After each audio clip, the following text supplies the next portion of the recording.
আর আমারটা করে ফেলছি। বাবা, এটা হচ্ছে পুরোটা হচ্ছে তেলের লাইন। পুরো ভিডিওটা হচ্ছে আজকে বর্তমান বাজারে তেলের পরিস্থিতি নিয়ে।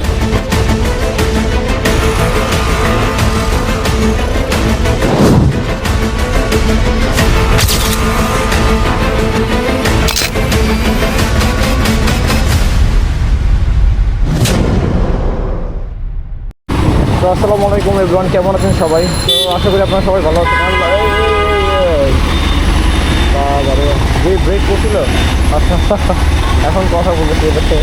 তো আসসালামু আলাইকুম এভরিওয়ান, কেমন আছেন সবাই আপনারা? আশা করি ভালো আছেন। তো আজকে একটা ভিডিও নিয়ে আসছি আপনাদের মাঝে। আর পুরো ভিডিওটা হচ্ছে আজকে বর্তমান বাজারে তেলের পরিস্থিতি নিয়ে।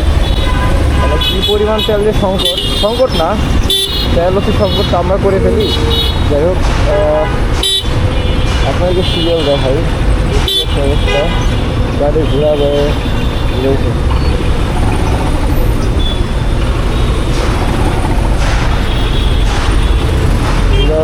গাড়ি, এই যে এটা হচ্ছে পুরোটা হচ্ছে তেলের লাইন, সব তেলের লাইন।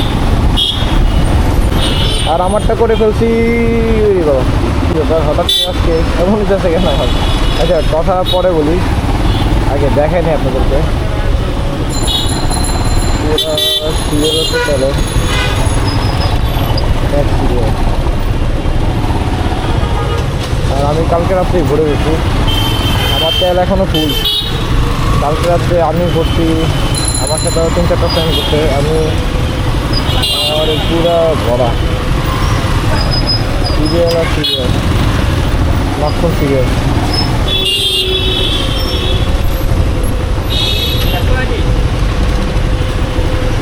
ও কালকে রাত্রে যেটা হয়েছে সেটা হচ্ছে, কালকে রাত্রে 11টার দিকে আমার সবাই ঘুরছে, 11টা 12টা ঘুরতে 12টা বাজছে। আর তেল ভরতে আমাদেরকে সাহায্য করতে আমার বন্ধু সাই, ও আমাদের সবাই তেল ভরে দিতে। আর আমার সাথে ছিল অনেক শুভ, শাকিল, সুজন, সবুজ। ওরা পরে চলে গেছিলো, আমরা ছিলাম। আমরা একদম ভৈরা তারপরে গেছি আর কি।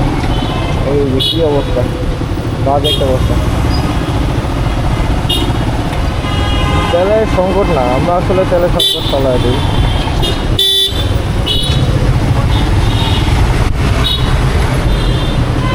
পুরা রাস্তা বড়,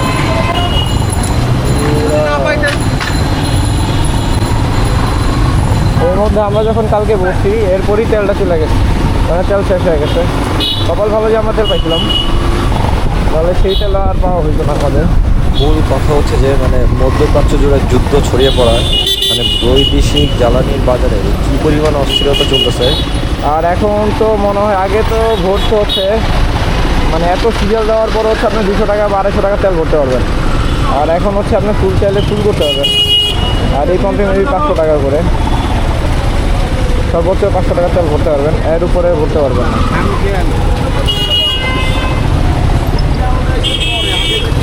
মানে বলে বোঝানো যাচ্ছে অনেক জায়গায় দাম বাড়ছে হচ্ছে দ্বিগুণ। এর মধ্যে হচ্ছে মানে শুধু বাংলাদেশে হচ্ছে তেলের দাম বাড়ে না, এটা হচ্ছে কতটা ভালো আমাদের। মানে আমার বাংলাদেশ সরকার আমাদের তেলের দাম বাড়ায় না, অনেক জায়গাতেই তেল বাড়া দিচ্ছে। বলতে পারেন আগের দামে পেট্রোল, অক্টেন, ডিজেল, কেরোসিন, তেলের অবস্থা প্রত্যেকটা প্রান্তে হয় এই আমাদের। আর ম্যাক্সিমাম পাম্পে কি, যে পাম্পে হচ্ছে তেল আসার পর তেল অটোমেটিকলি হচ্ছে ওরা রিজার্ভ করে রেখে দেয়, যার কারণে অনেকে তেল সংকটে পড়ে যায়। আর আমরা আছি অনেকেই যারা হচ্ছে তেল হচ্ছে গ্যালানে, যারা লোকাল আছে, লোকাল বা হচ্ছে আপনার রাজনীতিবিদ, ওরা হচ্ছে তেল গ্যালানে ভরে নিয়ে যায়। তো যার কারণে অনেক সিরিয়াল লেগে যায়। বাট এই পাশে সিরিয়াল নাই যেমন, বাট অন্যান্য জায়গায় হচ্ছে আপনার তেল ওরা নিয়ে নেয়, যার কারণে তেল থাকে না।